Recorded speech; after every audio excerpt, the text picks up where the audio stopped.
What sort of life would you have to have so that you could bear your suffering nobly? That's a good question to ask yourself. Now, and so we have people just write for 15 minutes. If you could have what you wanted, needed, what might that look like? And there's an instruction there too, is do it badly. Because what the hell do you know?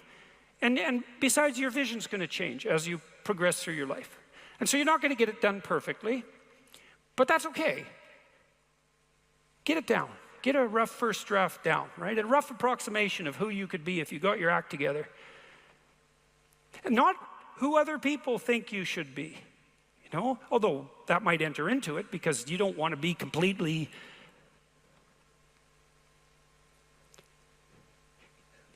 You can't be who you are properly and ignore the fact that you're embedded in a social context. And so you have to take the fact that there are other people into account.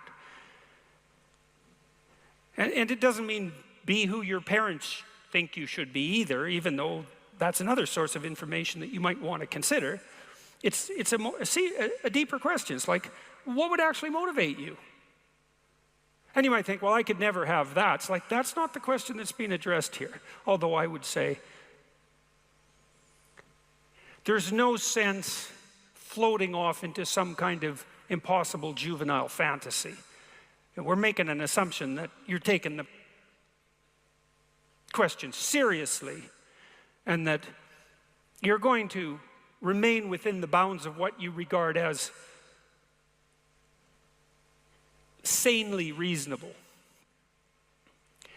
So that's the first part. Second part was the opposite of that. It's like, okay, now you've specified a goal, where the goal is, in some sense, both your character and your life. And you've specified that rather vaguely. You only had 15 minutes to write about it. And that's a good thing, because now you have something to move toward. Now, I could tell you this technically. This is an interesting thing to know. People say they want to be happy.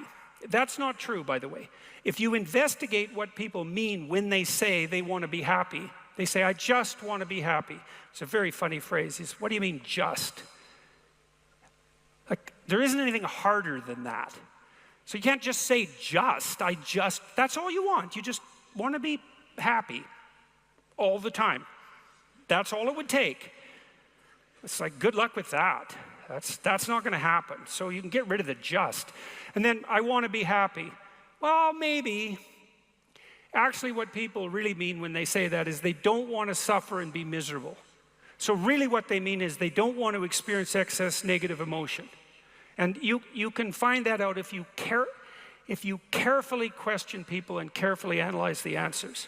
You find out they're actually more concerned about avoiding the catastrophic negative than living in a world of hedonistic delight. Now, you also find that while avoiding the catastrophic tragedy, they wouldn't mind having a little bit of hedonistic delight. And so some happiness is interleaved in there. Then you might ask yourself, to the degree that people do want hedonistic delight when they're being happy, what does happy mean? And you might think, well, happy means getting what you want. Happy is how you feel after Christmas dinner. It's like, no, that's asleep, right? That's content and asleep. Now, that's a form of contentment, but it isn't really what people mean when they say that they want to be happy. The happiness that people refer to when they talk about happiness has more to do with enthusiasm. And enthusiasm is an interesting word because it means, it's entheos. It means to be inspired. Inspired is in spirit. It means to be imbued with the Spirit. Well, enthusiastic is to be imbued with the Spirit of God, interestingly enough. And we'll return to that. When do you experience the positive emotion that's associated with happiness? The answer is, not when you've attained a goal, but when you're pursuing one. So you're set up, your positive emotion is associated with movement forward. You could say that your positive emotion is the psychological equivalent of forward movement, just as your negative emotion is the psychological equivalent of freezing or retreating. And so your emotions are very tightly tied to your action. Freeze, retreat, negative. Advance towards a goal, positive. No goal, no positive emotion. Now, if you don't remember anything else from tonight, that's a good thing to remember. No goal, no positive emotion. A corollary of that as well is no goal, confusion. So no goal not only means no positive emotion, it also means confusion, and confusion means anxiety and dread. And so a life without a goal is confusing and hopeless. And that begs a question, what should the goal be? And that's partly what we're trying to establish. You wrote for 15 minutes, you try to develop a vision for your life. Now you have something to move toward. That sets up the precondition for potential positive emotion and happiness. What else do you need to motivate you? Well, how about negative emotion? So what do you do with that? Well, negative emotion can stop you. You might think, well, I'd like to get a better job, but I'm afraid of putting myself out in the job market. I'm afraid of being evaluated. I'm afraid that if I tried something more difficult, I might fail. Then you have your negative emotion opposing you, right? It's anxiety is stopping you. And fair enough, because there are things to be anxious about. But what if you could get your negative emotion behind you, pushing you instead of stopping you?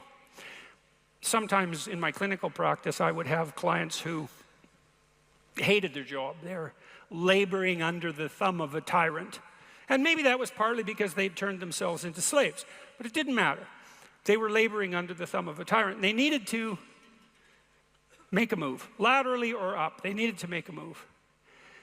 And they were often afraid to. And they had their reasons. They didn't want to contemplate their resumes. They didn't want to open up their CVs. They didn't want to face the inadequacies of their past. They were afraid of being evaluated. They were afraid of being rejected. They didn't know how to negotiate. They didn't know how to conduct themselves in an interview. They were afraid of losing the security they'd already built up.